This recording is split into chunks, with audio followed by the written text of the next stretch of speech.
আসসালামু আলাইকুম। প্রিয় দর্শক, আবারও সেই ওয়াকার এই মুহূর্তে দেশের আ দুষ্ট চক্রের মূল যিনি কেন্দ্রবিন্দুতে আছেন, যার পরামর্শে দেশের আ ইউনূস সরকারকে একটা বাজে পরিস্থিতিতে ফেলা এবং বাংলাদেশকে আবারও ভারতের করদ রাজ্য হিসেবে পরিণত করার জন্য যা করা প্রয়োজন সবকিছুই ক্যান্টনমেন্টে বসে করছেন এবং ওয়াকারের সাথে হাত মিলিয়েছেন বেশ কিছু আ জেনারেল এবং সিনিয়র অফিসাররা। যাই হোক, আ আমরা এই বিষয়টা নিয়ে কথা বলার জন্য খুব সংক্ষেপে আজকে আলোচনা করব। আমরা ১ম এই চলে যাচ্ছি কর্নেল মুস্তাফিজ আপনার কাছে। আপনি এই বিষয়গুলো জানেন এবং আপনাদেরকে জানিয়ে রাখি যে উনি মূলত এই খবরটি জানিয়েছেন আমাকে। তো আমরা জানতে চাই যে আ কি হচ্ছে আসলে হঠাৎ করে খালেদা জিয়ার এই সরি বদমাশ মহিলার নামও মুখে আসে না। সে খালি শেখ হাসিনা বলতে গেলে খালেদা জিয়া চলে আসে। তো শেখ হাসিনার খালাতো ভাই, ফুফাতো ভাই আ আ তাকে ব্রিগেডিয়ার জেনারেল হিসেবে আহসানকে পদোন্নতি দেওয়া হয়েছে গতকালকে। তো হঠাৎ করেই শেখ হাসিনার ফুফাতো ভাইয়ের মতো এই ধরনের অফিসারদেরকে ওয়াকার কাছে টানছে এর কারণ কি? আসসালামু আলাইকুম। আ ১ম এ আমি আ ইলিয়াস ভাই আপনাকে ধন্যবাদ জানাচ্ছি আমাকে ১ম বারের মতো আপনার শোতে আনার জন্য। আপনারা যারা দর্শক এই মুহূর্তে জিনিসটা দেখছেন, ভবিষ্যতে দেখবেন তাদেরকে সালাম জানিয়ে শুরু করছি। আ এটা আপনি একটা জিনিস খেয়াল করবেন যে যখনই জেনারেল ওয়াকার কোন কিছুতে ব্যাক ফুটিং এ থাকে তখন ওই শেখ হাসিনা রেজিমের মতো এক পার্টিকে তারা নিয়ে আসে হচ্ছে তাকে আবার সামনের লাইমলাইট এ নিয়ে আসার জন্য। এটা ন্যাক্কারজনক যেটা দেখলাম, গতকালকে দেখলাম যে সার্জিস আলম পোস্ট দিয়েছে জেনারেল ওয়াকার কি কাজ করেছে। আম আ জুলাই অভ্যুত্থানের যাদের সিএমএইচ এ ভর্তি করেছে তাদেরকে কিভাবে সহায়তা করেছে। এবং এর সাথে একটা সমসাময়িক তুলনাও করেছে যে কোন অ্যাডভাইজার এর কাছে যায়নি। এটা বোঝাই যাচ্ছে যে নির্লজ্জভাবে আ তাকে হাইলাইট করার চেষ্টা করতেছে।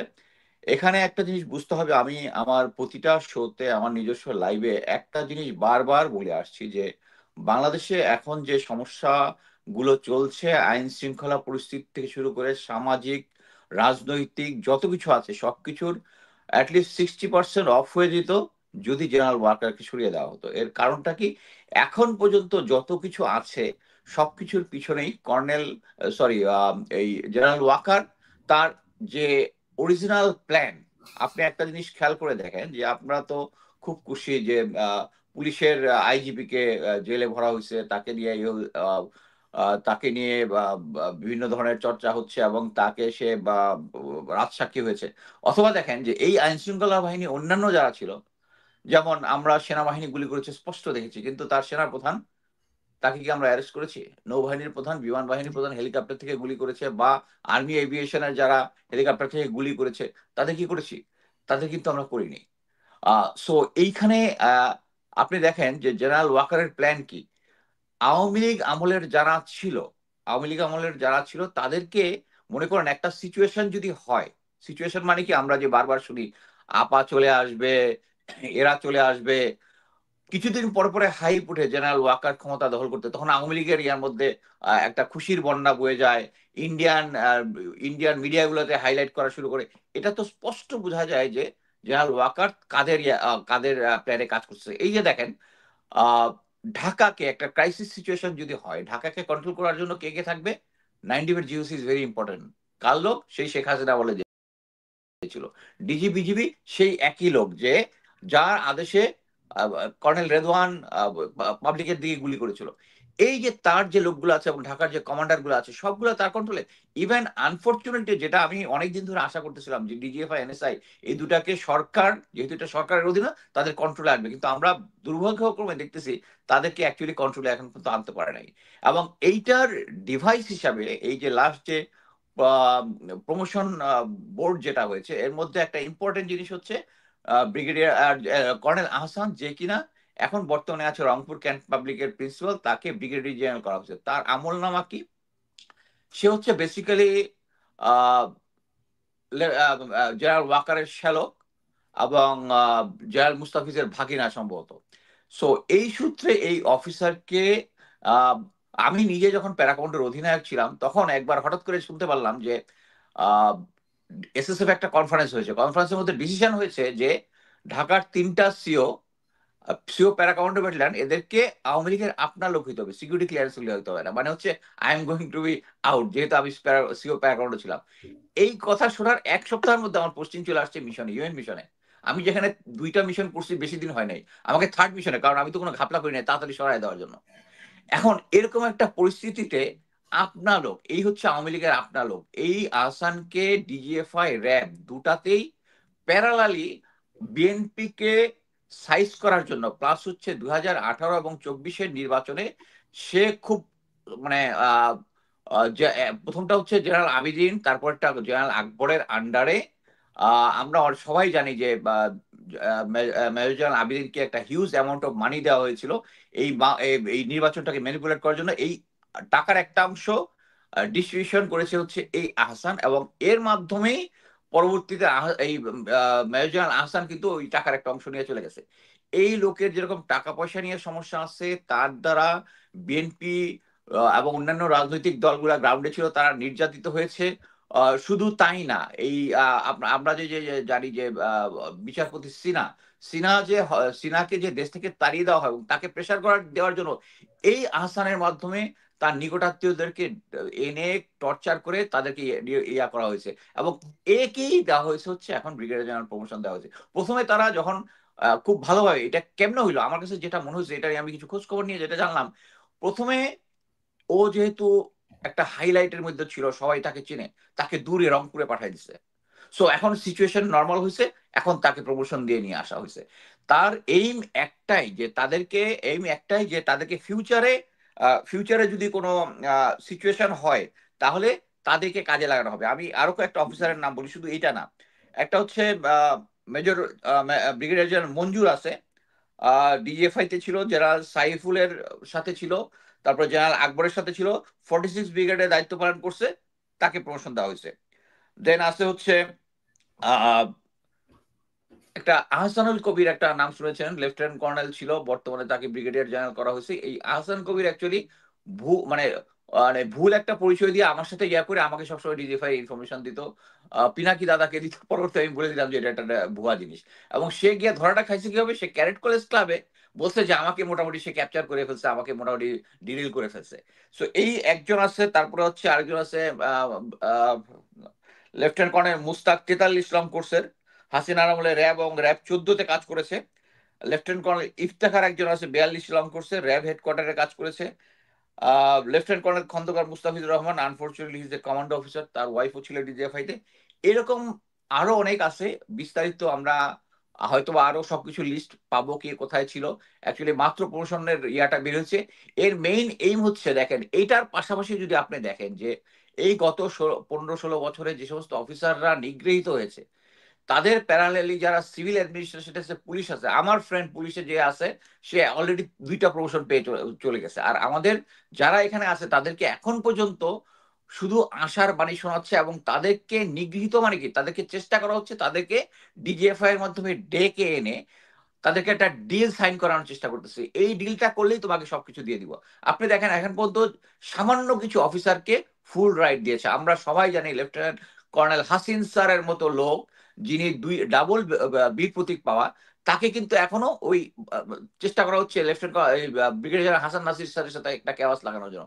এই যে আপনার কয়েকদিন আগে শুনেছেন লেফটেন্যান্ট ফিরোজ ইফতেখার, তার সম্বন্ধে, তাকে, তার সাথে আমি অ্যাকচুয়ালি, সে আগস্টের আন্দোলনে ফ্রন্ট লাইনে ছিল, তার সাথে আমার রীতিমতো সবসময় যোগাযোগ থাকতো। বাট আমি যখন শুনেছি তাকে ডিজিডিজিএফআই ডেকেছে, আমি তাকে সরাসরি প্রশ্ন করেছি, এই তোমাকে ডিজিডিজিএফআই কেন? স্যার ও তো, উনি তো আমার প্লাটুন কমান্ডার হন বিএমএ তে, আমাকে ডেকেছিলেন আমার খোঁজ খবর নেওয়ার জন্য, ভালো খোঁজ খবর নেওয়ার জন্য। আমি কোনো, তুমি কোনো ডিলে যাও নাই তো? তখন আমার সন্দেহ হয়েছে যখন। বাট ইফতেখারের একটা ইম্পর্টেন্ট জিনিস হচ্ছে, সে ডিজিএফআই তাকে ডেকে বিভিন্ন সময় বিভিন্ন অফার দিয়েছে হাসান নাসির স্যারের, ব্রিগেডিয়ার হাসান নাসির স্যারের সম্বন্ধে নেগেটিভ কথা বলার জন্য, কিন্তু সে কিন্তু তাকে বিক্রি করে নাই। তার ফাইন্যান্সিয়াল সমস্যা ছিল, ইয়া ছিল।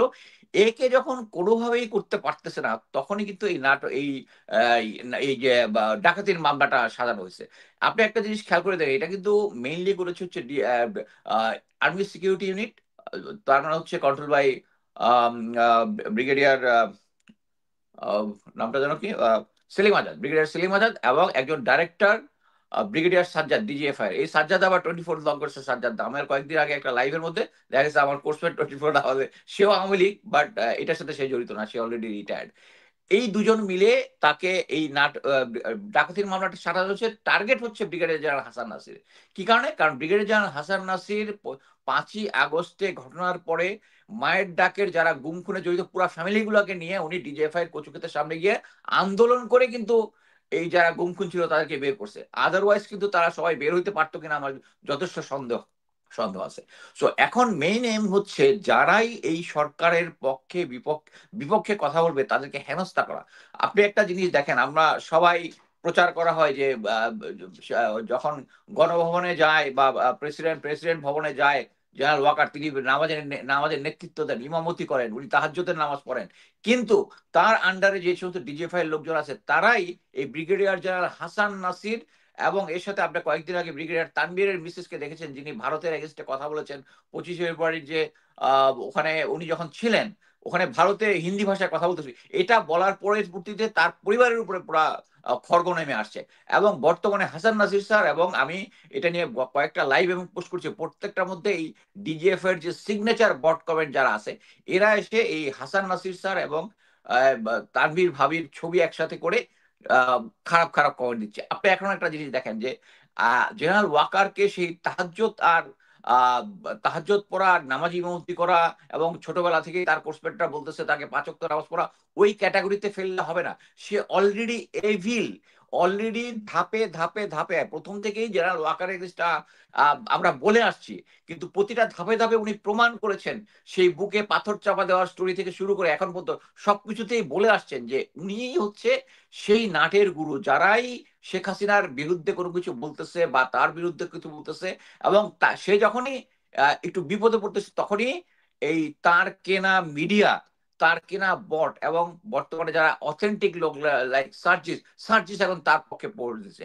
হ্যাঁ, সে বেঁচে চিকিৎসা পাচ্ছে, এটাতে কোনো ভুল তথ্য সে দেয় নাই, কিন্তু সে যেটা করতে চাচ্ছে সেটা হচ্ছে তাকে একটা মহাপুরুষ বানানোর চেষ্টা করতেছে অন দ্য প্রেজেন্ট কনটেক্সট হোয়ার সে দেশটাকে একটা এনার্জির মধ্যে নিয়ে গেছে। এখন পর্যন্ত যতগুলো ক্রাইসিস হয়েছে, আমি একটা জিনিস বলতে পারি ইলিয়াস ভাই, আমি 28 বছর চাকরি করেছি, এর মধ্যে নাম্বার অফ টাইম বা এসব তো ইন এড অফ সিভিল পাওয়ারে কাজ করেছি, আমি জীবনে ম্যাজিস্ট্রেসি পাওয়ার পাই নাই। কিন্তু ম্যাজিস্ট্রেসি পাওয়ার না পাইলেও আমরা যখন মাঠে নেমেছি পাবলিক আমাদেরকে রেসপেক্ট করেছে। যারা গন্ডগোল পাকানোর ছিল তারা 100 হাত দূরে চলে গেছে। কিন্তু বর্তমানে আপনি দেখেন সেনাবাহিনী গ্রাউন্ডে আছে তারপরেও আইন শৃঙ্খলা বাহিনী নিয়ন্ত্রণ করতে পারতেছে না। পাবলিক সেনাবাহিনীর সম্বন্ধে আমি কেন বলতেছি, আমাকে অনেকে বলে যে কেন আপনি বারবার, সবাই তো বলে না সেনাবাহিনীর বিরুদ্ধে কেন আমি বলি, কারণ আমি যে সেনাবাহিনীতে ঢুকেছিলাম সেই সেনাবাহিনীর একটা রেসপেক্ট ছিল, পাবলিক আমাদেরকে রেসপেক্ট করতো। এটা ছিল ইটস লাইক ওল্ড নাইটহুড, যখন তাদেরকে বলা হইতো যে তোমার মৃত্যুর সামনে আসলেও তুমি কখনো মিথ্যা কথা বলবো না। এখন আমি দেখতেছি আমার সেই সাথীওয়ালা ভাইরা গুম গুম করতেছে। আমার সাথীওয়ালা ভাইরা যেটা জানতাম যে তারা, তাদের কাছে যদি আপনি কোটি টাকা রেখে যান ইনশাল্লাহ সেফ থাকবে, আর্মির সাথে ওই ওই ইন্টিগ্রিটিটা ছিল, এখন তারা এদের সাথে মিলে কোটি কোটি টাকা বিদেশে পাচার করতেছে। এই আমার কোর্সমেট যে জিয়াউল হাসান, সেও যখন বিদেশে যখন তাকে ধরা হয় তার বাসা থেকে 2 ট্রাক ফরেন কারেন্সি পাওয়া গেছে। সো এই সমস্ত জায়গায় তারা অ্যাকচুয়ালি এখন পৌঁছে গেছে। এই সমস্ত জায়গা থেকে আনতে হলে আমাদেরকে অরিজিনাল বাংলাদেশ আর্মির যে মোটিভেশনটা আছে ওইটাতে আনতে হলে আপনি একটা জিনিস আরো খেয়াল করে দেখেন, লেফটেন্যান্ট জেনারেল শাহিন অজিত দোভালের সাথে তার টেক্সট মেসেজ আদান প্রদান হচ্ছে, এটা ওয়াকার জেনে শুধু তাকে ডেকে তাকে এক জায়গা থেকে আরেক জায়গায় পোস্টিং করেছে। কারণ কারণ জেনারেল ওয়াকারও রয়ের এজেন্ট, জেনারেল শাহিনও রয়ের এজেন্ট, সে কে কাকে করবে, কারণ তাদের তো বসের কথা মানতে হবে। সো এখন বাংলাদেশে অ্যাকচুয়ালি রিয়েলাইজ করার টাইম আসছে যে বাংলাদেশের যত ক্রাইসিস হচ্ছে সবকিছুর মূলে হচ্ছে জেনারেল ওয়াকার। আমি গ্রাউন্ড লেভেলে লেফটেন্যান্ট ক্যাপ্টেনের সাথে কথা বলেছি, তারা বলেছে আমরা আওয়ামী লীগের লোকজনের কাছে অস্ত্র আছে জানার পরেও আমাদেরকে অপারেশন করতে দেয় না। সো এই সমস্যাটা সমাধান হবে যদি জেনারেল ওয়াকার এবং শুধু আইজিপি মামুনকে ইয়া করলে হবে না, যারা যারা সেদিন অস্ত্র ধরেছিল এবং কারা কারা অস্ত্র ধরেছিল আমরা দেখেছি, ইউএন এর রিপোর্ট থেকে আমরা দেখেছি। ইভেন রিসেন্টলি আল জাজিরার যতগুলো আছে সবকিছুতে একটাই ইন্ডিকেট করে, সেটা হচ্ছে মিলিটারি এবং আইন শৃঙ্খলা বাহিনী সরাসরি জড়িত ছিল। তো যারা যারা জড়িত ছিল, যাদের আন্ডারে থেকে ফায়ার করেছে, শুধু শুধু আইজিপি মামুনকেই এখানে গ্রেফতার করে তাকে আইনের আওতায় নিলে হবে না। এখানে মিলিটারি লিডারশিপ প্লাস আইন শৃঙ্খলা বাহিনী যাদের আন্ডারে সৈনিকরা গুলি করেছে, অফিসাররা গুলি করেছে, তাদের সবাইকে আনতে হবে। আমি আপাতত এখানে শেষ করছি, ধন্যবাদ। জি, আমরা এই সুমন ভাইকে দিয়ে শেষ করব আজকে। সুমন ভাই যেটা বলছিলেন কর্নেল মুস্তাফিজ ভাই, যে ওয়াকারি হচ্ছে গিয়ে নাটের গরু। তো এই যে সাম্প্রতিক কিছু ঘটনাও আমাদের সামনে এসেছে, সেটা হচ্ছে মাইলস্টোনে সেনাবাহিনীর ইন্টারনাল একটা অর্ডারের একটা এসছে কালকে আমার কাছে। সেখানে ওনারা অর্ডার করছেন যে যারা যারা মাইলস্টোনের ঘটনায় সেনাবাহিনীর বিরুদ্ধে কথা বলেছে, সেনাবাহিনীর এই লাশ চুরি করার ব্যাপারে কথা বলে, তাদের অনেককে তারা বাড়ি থেকে তুলে নিয়ে আসছেন এবং এই ঘটনা ঘটেছেও, তাদের অর্ডারই শুধু হয়নি, এটা এক্সিকিউট হয়েছে। এরপরে হঠাৎ করে আমরা একটা জিনিস খুব অবাক হয়ে দেখলাম যে সার্জিস তিনি মানে ওয়াকারের ব্যাপারে খুব পজিটিভ কথা বলেন। মানে এটা তাদের মানে সার্জিসকে তো বলেও একটা পোস্ট করানো যায় না যে ভাই আপনি আমার পক্ষে একটু করে কথা, এটা যদি কেউ বলার পরেও কি সে পোস্ট করবে? সে তো বুঝে শুনেই পোস্ট করে এবং নিশ্চয়ই পোস্টের পিছনে কোনো না কোনো একটা কারণ আছে। মানে এর আগেও এই হাসনাত যেদিন ওয়াকারের ব্যাপারে কথা বলেন, যে ওয়াকার তাকে ডেকে নিয়ে গিয়েছিলেন, সেখানে গিয়ে বলেছেন যে শেখ হাসিনা কে আবার ফিরিয়ে আনা বা আওয়ামী লীগকে আবার রিফাইন একটা আওয়ামী লীগকে ফিরিয়ে আনার ব্যাপারে তিনি হাসনাতকে চাপ দিচ্ছিলেন। তারপর পরেও কিন্তু আমরা সার্জিসকে দেখেছি যে তিনি হাসনাতের বিপক্ষে গিয়ে তারপর সেনাবাহিনীর পক্ষে একটা পোস্ট করেছেন। এটার কারণ কি? এরকম কেন হচ্ছে? প্রথম কথা, আসসালামু আলাইকুম ভাই। প্রথম কথা হলো গিয়া, আমি সেনাবাহিনী যে জায়গাটাতে বলতেছে বা আপনি বললেন যে আপনার কাছে একটা ইন্টারনাল অর্ডারের ব্যাপারে খবর আছে, তো আপনি পিনাকিদা, কনক সারওয়ার, মুস্তাফিজ, আমরা যতই বলি না কেন, তার থেকে গুরুত্বপূর্ণ হলো কাজে করে দেখানো। তো সেনাবাহিনী, আমি তো প্রশংসা করব, সেনাবাহিনী যেভাবে উদ্ধার কাজটা করছে, যেভাবে মিডিয়াতে আসছে, সেটা অবশ্যই প্রশংসনীয়। সেই ব্যাপারে কিন্তু আপনারা কেউ বা আমি কখনো সেটা নিয়ে প্রশ্ন করি নাই। আমাদের প্রশ্ন ছিল দুর্নীতির কারণে, অদক্ষতার কারণে, এবং শেখ হাসিনার কথা জি হুজুর বলে মেনে নিয়ে আমাদের বৈমানিক শুধু না, আমাদের দেশের শিশুদেরকে, সাধারণ নাগরিকদেরকে এই ধরনের একটা পুরনো বিমান, যেটা নতুন বিমান হিসেবে কেনা হয়েছিল, সেই ঘটনা, সেটাই আমাদের সবার ফোকাস ছিল। কিন্তু সরি, আমি একটু ইন্টারাপ্ট করি। সেটা শুধু এইটা না, এই সেনাবাহিনীর লোকজন গিয়ে, এবং আমি একদম ওই স্কুলের শিক্ষকের কাছে শুনেছি, তারা গিয়ে তাদের একটা দল তো উদ্ধার কাজ করেছে, 2-3 জন গিয়ে তারা প্রথমেই তাদেরকে জিজ্ঞেস করেছে সিসি ক্যামেরার ফুটেজ এটা কোথায়, সেখান থেকে তার মেমোরি কার্ডটার যা যা আনার দরকার সেই হার্ড ডিস্ক গুলো নিয়ে এসছে। তারপরে রাতের বেলায় কেন তাদেরকে বালতির ভিতরে করে হাড়গোড় তারপরে এগুলো নিয়ে লাশ নিয়ে বের হতে হবে? মাইলস্টোনের স্টুডেন্টরা তো সেনাবাহিনী সেখানে গিয়েছে সেটার বিপক্ষে ছিল না, তারপর তাদের গায়ে হাত তুলেছে, শিক্ষকদের গায়ে হাত তুলেছে, সেই কাজগুলিও তো এই সেনাবাহিনী করেছে। জি, মানে আমিও সেই পয়েন্টে আসছি। সেনাবাহিনী যে কাজটা করেছে বা সেনাবাহিনী কাজের মাধ্যমে প্রমাণ করবে, তার তো কাউকে শাটডাউন করানো, কাউকে মারধর করা, ভিতরে ঢুকে, যারা চিন্তা করেন যেই পিতার, মাতার, ভাই বোনের সন্তান বা ভাই বোন এই দুর্ঘটনার মধ্যে পড়ছে, তাদের মানসিক অবস্থাটা কি, সেই অবস্থায় তাদের আপনি পিটাইতেছেন। আপনাকে একটা সত্য প্রতিষ্ঠা করবার জন্য পিটানোর দরকার হয় না, কাউকে তুলে নিয়ে জিজ্ঞাসাবাদ করার দরকার হয় না, ভয় দেখানোর দরকার হয় না। আপনারা যদি ভালো কাজ করে থাকেন, সেটার প্রশংসা লোকে করবে, কিন্তু ভিতরে ভিতরে আপনাদের মনে যদি কোনো সন্দেহ থাকে যে না, আপনারা যে কাজটা করতেছেন, আপনারা ইমানদারির সাথে সেই কাজটা করেন নাই, এই 15 বছরে করেন নাই, এবং 15 বছরে আপনাদের অভ্যাস হয়ে গেছে লোকের মুখ বন্ধ করার জন্য, তাহলে আপনারা ভুল করতেছেন। এখন এটা হলো কি, তাদের প্যানিকের কারণে তারা করতেছে। এই ব্যাপারটাতে আমি একটু আসবো। তার আগে সার্জিসের ব্যাপারে যে জিনিসটা আপনি বলছেন, সার্জিস আলম অবশ্যই বিপ্লবের একজন, হাজারো কর্মী এবং নেতা। প্রথম কথা, বিপ্লবে কোনো নেতা ছিল না। বিপ্লবে নেতা থাকলে কোনোদিন এই বিপ্লব সফল হতো না। সে বিএনপিও পারে নাই, কেউ পারে নাই। নেতা দিয়ে কাজ হয় না, সেটা ছাত্র জনতা বুঝাই দিছে। আপনারা সমন্বয়ক হিসেবে সামনে ছিলেন, সেই কারণে লোকে আপনাদের চিনে। বাট আমি আপনারা তো নেতা মানি না, বা আপনাদের কাউকে আমি মানি, মাঠের সানজিদাকে আমি নেতা মানি। বাট এখানে নেতা থাকে কোনো, তো এখন সমস্যা হলো আপনারা হয়ে গেছেন নেতা। আর সার্জিস এই কথাগুলো বলতেছেন, আমি ঐক্যে বা তাদের যে একটা স্পিরিট এখন পর্যন্ত আছে, এনসিপি তো আমি বিশ্বাস করি না, ছাত্র শক্তিতে বিশ্বাস করি। তো সেইখানে আমি সেটাকে দুর্বল করতে চাই না, বাট আমি যতদূর জানি, এবং এটা ইভেন বিভিন্ন মিডিয়াতেও আসতেছে, এনসিপির শীর্ষ পর্যায়ের 2-3 জন নেতা তারা যে আগে থেকেই কম্প্রোমাইজ ছিলেন, অথবা তারা ডিজিএফআই এর আশ্রয় ছিলেন, ডিজিএফআই এর প্রোটেকশনে থেকেই আন্দোলনের নামে সেই সময় জয়েন করছিলেন, এবং সেগুলার ভিডিও ফুটেজ বা ছবি, সিসিটিভি ফুটেজে তারা ডিজিএফআই এর মেসে কোথায় ছিলেন, কার সাথে ঘুরতেছেন, কার সাথে বৈঠক করতেছেন, সেগুলো কিন্তু এনসিপির ভিতরে অনেকে জানে এবং দেশের জনগণ কিছু একটা অংশ জানে।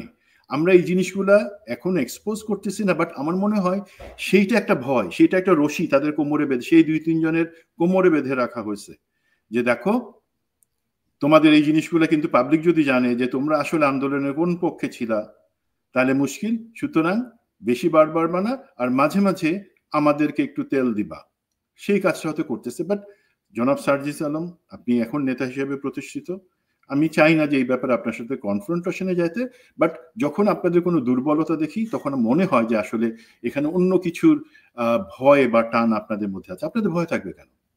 আপনারা এই অগ্রসেনানী হিসাবে এই বিপ্লবে ছিলেন। এখন একটু যদি আমাকে 3টা মিনিট সময় দেন, কর্নেল মোস্তাফিজ যে জিনিসগুলো বললো, সেখানে আমি ওই আহসানের ব্যাপারে কিছু, ব্রিগেডিয়ার জেনারেল হয়েছে যে আহসান, সেই ব্যাপারে তেমন কিছু বলবো না। একটা হচ্ছে সে জেনারেল মোস্তাফিজের বড় ভাইয়ের ছেলে, মানে জেনারেল মোস্তাফিজের ভাতিজা, সেই সূত্রে হাসিনার কাজিন এবং জেনারেল ওয়াকারের শালা। তার এত যে দুর্নীতি জেনারেল মোস্তাফিজ সব কভার করেন। শুধু 2টা আমি আপনাকে বলি, বিচারপতি সিনহা, প্রধান বিচারপতি সিনহাকে যখন চাপ দিয়ে তাকে দেশ থেকে বাধ্য করা হইলো এবং পদত্যাগে বাধ্য করা হইলো, এই কাজটা ডিজিএফআই এর হয়ে এই ভদ্রলোক করছিল, দি দেন কর্নেল আহসান। 1 নাম্বার। 2 নাম্বার জিনিস হলো, এই এসআইবিএল ব্যাংক যেটা দখল করলো এস আলম গ্রুপ, সেটার দখল সে করাই দিচ্ছিল এই অফিসার। এখন এই ধরনের অফিসার মোস্তাফিজের পয়েন্ট অফ ভিউ থেকে বসে তারাই প্রমোশন পাচ্ছে, ওয়্যারএজ যারা হাসিনার সময় বিভিন্ন ধরনের শাস্তি পাইছে অন্যায়ের প্রতিবাদ করবার জন্য, তাদের কাউকে একজনকে, আমি এখন পর্যন্ত যে লিস্ট দেখলাম, তাদের কাউকে তো প্রমোশন দেন নাই। কি অজুহাত? তারা কারণ শাস্তি পাওয়ার সাথে সাথে তারা পয়েন্টে বা ট্রেসে পিছনে চলে আসে, বলছে না তাদেরটা বিবেচনা করা হবে না। কেন বিবেচনা করবেন না আপনারা? এর মাঝে ইমরান ইবনে রৌফ, ইলিয়াস আপনার প্রোগ্রামে আমরা আলাপ করছিলাম, সে শুধু এনটিভি ভবনে আগুন লাগানো, হেফাজতে মানে শাপলা চত্বরে গুলি করে শত শত মুসল্লিকে বা নিরীহ ছেলেকে, মাদ্রাসার ছেলেকে মারা, দেন কোর্টের সামনে 7 মার্ডার বা অপহরণ, সেটা, এই ধরনের অনেক কাজে জড়িত, যেই ব্যাপারে জাতিসংঘ এবং আন্তর্জাতিক মহলেও প্রশ্ন আছে বলে তাকে প্রমোশন হাসিনাও দিতে পারে নাই, হাসিনার প্রিয় লোক, তাকে এখন আপনি প্রমোশন দিচ্ছেন on retirement, say brigadier general হবে। তো এগুলা, এই পুরস্কারগুলো কেন দিতেছে? আপনার আমার রাগ হওয়ার কথা, বাট এই রাগের পিছনে আমি বলি আসলে জাতির জানা উচিত আসলে কি হয়েছিল। 5ই আগস্ট আমাদের যেই বলেন যে ছাত্র জনতার সাথে সেনাবাহিনী হাত মিলায় বিপ্লবে নেতৃত্ব দিছিল, হাসিনাকে দেশ ছাড়া করছিল, আমি বলি যে প্ল্যানটা ছিল সেই অনুযায়ী হাসিনার কখনোই 5 তারিখে যাওয়ার কথা ছিল না। হাসিনার প্ল্যান ছিল 6 তারিখ বিকালে সে একটা জাতির উদ্দেশ্যে ভাষণ দিয়ে বলবে যে ঠিক আছে, প্রয়োজন হলে আমি ক্ষমতা ছেড়ে দিতে পারি, আপনারা দেশবাসী যদি চায় আমি নির্বাচন দিব তত্ত্বাবধায়ক সরকারের আদানে। এইভাবে সে একটা আদেশ দিয়ে সে হয় কুমিল্লা সেনানিবাসে গিয়ে 3-4 দিন থাকবে, অথবা সিচুয়েশন খারাপ হলে সে ভারতে চলে গিয়ে থাকবে, বাট দেশের লোক জানতে পারবে না, দেশের লোক জানবে সে আছে। এইভাবে প্ল্যান ছিল। বাট 3 তারিখ থেকেই মোটামুটি একটা ধারণা করা হয়, বোঝা যায় যে না, হাসিনা টিকতে পারবে না হয়তো এইভাবে দেশে থেকে। তখন 3 তারিখে কিন্তু এই মেজর লেফটেন্যান্ট জেনারেল মুজিব, দেন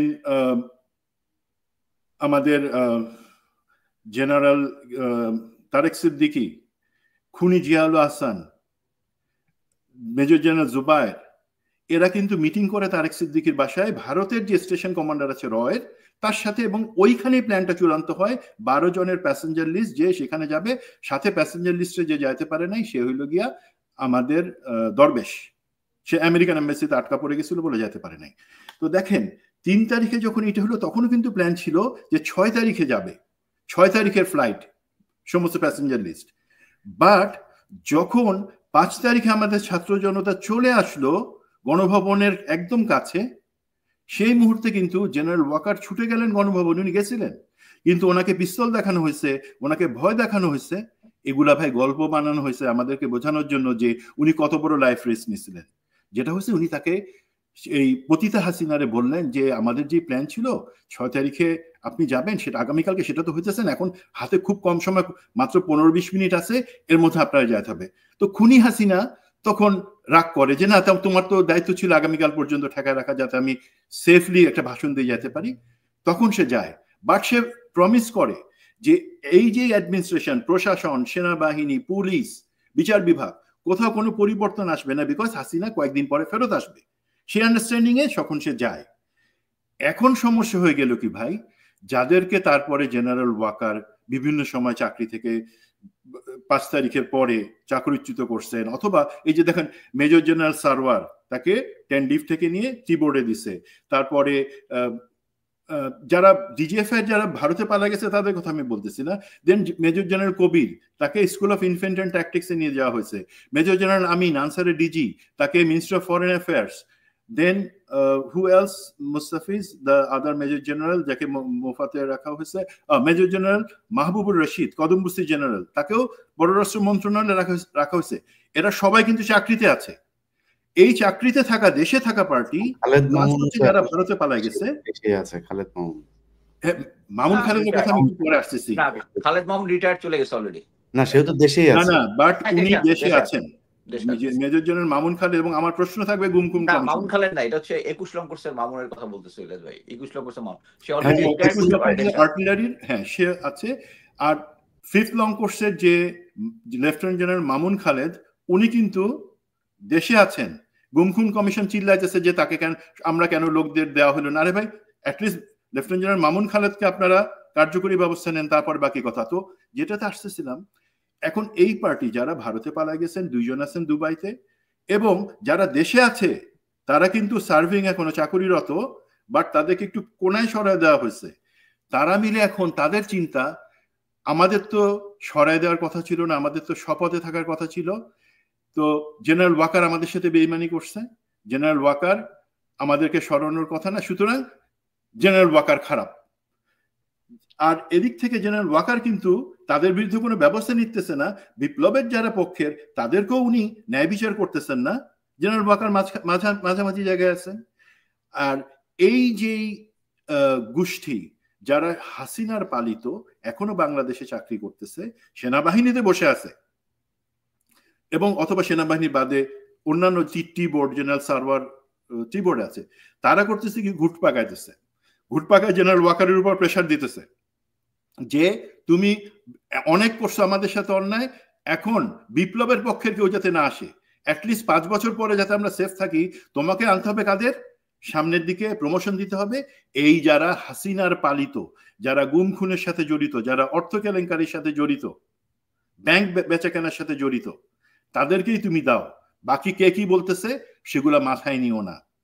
এই হচ্ছে সিচুয়েশন, যে আমরা পুরাটা সত্যি যখন জানি, বুঝবো যে কখনো অ্যাকচুয়ালি কেউ বিপ্লবের পক্ষে এসে দাঁড়ায় নাই। শুধু গা বাঁচানোর একটা সময় ছিল, তারা সেই গা বাঁচাইছেন। সেই সময় বিপ্লব বাংলাদেশের জনগণ আনছে। আপনি জেনারেল ওয়াকার কাছে জিজ্ঞাসা করেন, আপনি কি বিপ্লব আনছেন, উনি কিন্তু বলবেন না। উনি বলবেন না, আমি সংবিধান রক্ষা করছি। মানে শেখ হাসিনাকে বিমান বাহিনী প্রধানের দায়িত্বে সরাসরি একটা পতিতা প্রধানমন্ত্রীরে ভারতে নিয়ে সেফ রেখা, সেইটাই সংবিধান সমুন্নত রাখা। দুঃখিত, আমি সেটা বাই করি না। তো এই জায়গাগুলো যদি আমরা বুঝি, তাহলে বুঝবো যে আজকে যে অন্যায় বিচার, আমাদের প্রত্যাশা অনুযায়ী সেনাবাহিনী বা প্রশাসনে বিপ্লবের পক্ষের লোকদেরকে এখনো দাবায় রাখা হইতেছে, বিশেষ করে সেনাবাহিনীতে। তার বিপরীতে বিপ্লবের বিপক্ষের লোকদের প্রমোশন দেওয়া হয়েছে। এটা হলো সেই আকুতি বা তার ব্যাকগ্রাউন্ড। প্রিয় দর্শক, আমরা সেনাবাহিনী নিয়ে ধারাবাহিক এই জিনিসগুলো প্রচার করছি। এর কারণ হচ্ছে যে আমরা চাই সেনাবাহিনী একটা আমাদের দেশের জন্য একটা গর্বের সংস্থা। এই সংস্থাটা যদি সঠিক পথে থাকে তাহলে আমার দেশের স্বাধীনতা এবং সার্বভৌমত্ব এটা ঠিক থাকবে। আমরা বেশ কদিন ধরে দেখছি যে আমি জঙ্গি নাটক সাজানোর জন্য একটা পরিকল্পনা চলছে। এই যে ডিজিএফআই এর বিভিন্ন লিখে দেওয়া স্ক্রিপ্ট লিখে তাদের নিয়োগ করা কিছু অফিসারদেরকে দিয়ে তারপরে এই নাটকগুলো সাজানো হচ্ছে। যে নাটক তারা দীর্ঘদিন ধরে এই যাদের যে অফিসারদের নাম এখন এসেছে তারাই করতো এগুলো। এবং যেটা বলছিলেন সুমন ভাই যে হেফাজতের রাতে যে ইমরান ইবনে রৌফ তাদের যেই আমরা শুধু এখন সবকিছুতেই সেনাবাহিনীর ওই বেনজির আর সেনাবাহিনীর একজন জিয়াউল হাসান এই দুইজনের উপরেই সব দায় চাপানোর চেষ্টা করি। তাদের অপরাধের পাশাপাশি এরাও যে অপরাধ করেছে সে অপরাধগুলো আমরা খুব একটা আলোচনায় রাখছি না এবং তাদের বিরুদ্ধে কোনো ব্যবস্থাই নেওয়া হচ্ছে না আদৌ। যাই হোক, এই কারণে আমরা মনে করছি যে সেনাবাহিনীকে একটা স্বচ্ছতার আওতায় আনা হোক, তাদের বিচারের আওতায় আনা হোক। তারা পিলখানা হত্যাকাণ্ড থেকে শুরু করে এই পর্যন্ত যত হত্যাকাণ্ড গুম খুনের সাথে জড়িত সেই বিষয়গুলো বিচার হোক। আমরা মুস্তাফিজ ভাই কিছু একটা বলতে চাচ্ছেন, আপনাকে দিয়ে শেষ করে দেব। ধন্যবাদ। আমি যেটা বলতে চাচ্ছিলাম সুমনের কথা প্রেক্ষে যে ইমরান ইবনে রৌফ যে যাকে রিটায়ারমেন্টের সময় ব্রিগেডিয়ার জেনারেল দেওয়া হয়েছে, সে আমি এখন যেটা শুনলাম সে এক ধরনের রাজসাক্ষী হওয়ার প্ল্যান করেছে। সে গুম খুন কমিশনের কাছে এসে তার সাথে অ্যাকচুয়ালি আমার পার্সোনাল ম্যানেজার জেনারেল জিয়াউল হাসানের একটা ব্যক্তিগত দ্বন্দ্ব ছিল।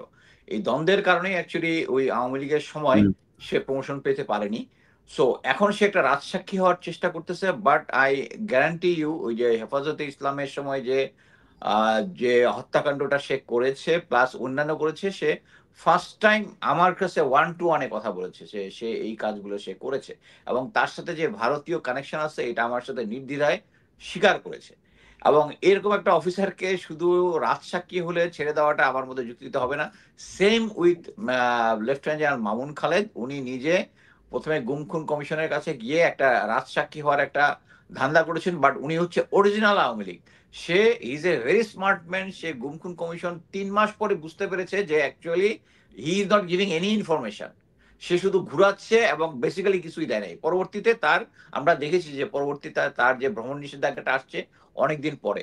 সো এরকম একটা পরিস্থিতিতে আমি এটাই বলবো, যে সমস্ত অফিসারদেরকে প্রমোশন দেওয়া হয়েছে ওই সময় এদেরকে ব্যবহার করা হবে এই যারা এটার এগেনস্টে যারা কথা বলতেছে জেনারেল ওয়াকারের এগেনস্টে, আওয়ামী লীগের এগেনস্টে, এদেরকে ওই যে জিনিসটা বলেছি যে খুব সূক্ষ্মভাবে তারা তাদের উপর প্রেশার ক্রিয়েট করার চেষ্টা করবে। সো আমি মনে করি যে এই জিনিসটা ইয়াতে তত্ত্বাবধায়ক সরকার বা ইন্টারিম গভর্নমেন্ট যেটাই বলুন, জেনারেল প্রফেসর ইউনুসকে অ্যাটলিস্ট ডিজিএফআই এবং এনএসআই এর উপরে ওনারা কোনো কন্ট্রোল দিতে পারেনি, কোনো কন্ট্রোল নিতে পারে নাই।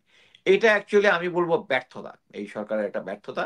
এবং এটাই আমি মনে করি যে জেনারেল ওয়াকারকে যদি সরায় দেওয়া হয় তাহলেই অন্যান্য যারা আছে তারা ইয়ে হয়ে যায়। এই যে মেজর জেনারেল সারোয়ারের কথা যেটা বললো, উনি সিটিআইবি তে ডিরেক্টর থাকা অবস্থায় warrant office honorary captain Zahur, যেটা নিয়ে আমি একটা পোস্ট দিয়েছি, যেটা 2019 সালে সে ডিজিএফআই কাস্টাডিতে মারা যায়। এবং আমি জানি না এটা নিয়ে, আমি অ্যাকচুয়ালি তার ছেলেও আছে একজন মেজর নাহিদ, আসামে চাকরি করতেছে, কিন্তু সে চাকরির ভয়ে কিছু করতেছে না। আমি আশা করি গুম কমিশন এই কেসটা সামনে নিয়ে আসবেন। ধন্যবাদ। ইলিয়াস, সরি, আমি জানি আপনার হয়তো তার আছে, 2টা মিনিট আমাকে একটু দিবেন, যেহেতু জেনারেল মামুন খালেদের কথা আসলো। জি, 2 মিনিট পাবো নাকি পাবো না? না, আমি তাড়া নাই ভাই, আমি লেজার টাইম পাস করতেছি, সমস্যা নেই, আপনি বলেন। আচ্ছা, এখন লেফটেন্যান্ট ইফতেখারের ব্যাপারে একটু কিছু আগে কথা বলতেছিল যে একজন অফিসারকে ফাঁসানো হয়েছে, ডাকাতি, পুরা নিউজ মিডিয়া সব জায়গায় চলে আসছে। কিন্তু যে এখন ধরেন এই যে ডিজিএফআই না, তো এটা হচ্ছে মিলিটারি ইন্টেলিজেন্স, মানে জেনারেল সেলিম আজাদ ব্রিগেডিয়ার, সেই জিনিসগুলা চালছে এইভাবে যে যেহেতু সে এর মাধ্যমে জেনারেল হাসান নাসিরকে তারা পৌঁছাতে চাইছিল। আপনি এটা নিয়ে 2টা প্রোগ্রামও করছেন। এখন জিনিসটা কি ভাই একটু দেখেন তো, এইটাতে অ্যাকচুয়ালি সম্মান কার হানি হয়েছে? সেনাবাহিনী সম্মান হানি হয়েছে। তারা তাদের একটা স্বার্থ উদ্ধারের জন্য তারা এখন একটা ভাগ করে ফেলছে, serving officer versus retired officer, যেটা আমরা চাই না। যে সেইভাবে এই ধরনের নাটকগুলা, আমি কখনো আমার নিজের ব্যাপারে কখনো কিছু বলি না। আমি একটা জিনিস একটু ঘটনা বলি। 2009 সালে যখন বিডিআরে আমি প্রতিবাদ করে এবং জেনারেল মইনুল আহমেদকে দরবার করতে বাধ্য করায়, আমাকে যে 3 দিন পরে হাসিনার অ্যাড্রেসে 3 দিন পরে আমাকে যে গুম করে 2.5 দিন রাখলো ডিজিএফআইতে, সেই সময় থেকে তার বাধ্য আমাকে ছেড়ে দিছে, মেরে ফেলে নাই, বাট তখন থেকে তাদের মনে একটা ধারণা যে আমার কাছে কোনো এভিডেন্স আছে বা কোনো বড় কোনো প্রমাণ আছে এই সরকারের বিরুদ্ধে বিডিআর বা অন্য কোনো ঘটনা নিয়ে। তখন তারা যে জিনিসটা করলো 2012 থেকে আমার নামে যুব মহিলা লীগকে ব্যবহার করে, তখন আমি কিন্তু রিটায়ারমেন্ট নিয়ে ফেলছি বা এত আর সহ্য হয় না, যুব মহিলা লীগকে ব্যবহার করে বিভিন্ন মামলা 13টা মামলা দিল। এর মধ্যে একটা মামলা ছিল নারী নির্যাতন মামলা। সেই মামলাটা কারা করছে জানেন? মামলাটাতে সাথে ছিল সাক্ষী হিসাবে অপু উকিল এমপি, যুব মহিলা লীগের সেক্রেটারি, নাজমা আহমেদ এমপি, যুব মহিলা লীগের সভানেত্রী, এবং কারে আমি নির্যাতন করছি? কেশরা সুলতানা সালমা, যুব মহিলা লীগের ভাইস প্রেসিডেন্ট। সেখানে শুধু নারী নির্যাতন না, তারা করলো কি, তারা বলল আমার স্ত্রী আছে, আলহামদুলিল্লাহ পরিচয় হয়েছে, তারা বলল, তারা দেখাইলো যে সেই কেশরা সুলতানা সালমা আমার স্ত্রী, তেমন করে নারী নির্যাতন, তার পেটে নাকি আমি লাথি মারছি, এই করে একটা মামলা দিল। আমাকে প্রতি মামলাতে জামিন নিতে হয়। মাহমুদুর রহমান ভাইকে যেভাবে বিভিন্ন জেলা থেকে নিতে হয়, আমাকে তখন নিতে হতো, কারণ তাদের ধারণা ছিল আমার আটকাইতে হবে যে করে। তো এমন একটা মামলা তারা দিল, মিথ্যা মামলা, এবং এটাতে সহযোগিতা কে করছে? এই তখনকার DGFI DG lieutenant general Mamun Khaled এবং লগেরিয়ার একিউ। কি মানে নোংরা জিনিস! তোমরা একটা ব্রাদার অফিসারকে প্যাচে ফেলার জন্য, যে তোমাদের ভয় আমার কাছে বড় কোনো এভিডেন্স আছে, আমি তো বলবো না আছে কি নাই, অনেক কিছু আছে আলহামদুলিল্লাহ, তো সেইগুলা থেকে আমাকে চাপায় রাখার জন্য সেই মিথ্যা নারী নির্যাতন দেখাইলো কি, এবং টিভি চলে আসলো। আদালত শুরু হওয়ার আগেই বিচারক আসাদুজ্জামান নূর, যে মাহমুদুর রহমান ভাইকে জেল দিছে, সেই জারদ সন্তান, এবং সম রেজাউল করিম, সেই জারজ উকিল, তারা এসে আমার বিরুদ্ধে সব বলার আগেই মিডিয়া চলে আসছে। তার মানে আমি তখনই বুঝতে পারলাম যে এরা এখন একটা সাজানো ঘটনা করে আমাকে দেখাবে।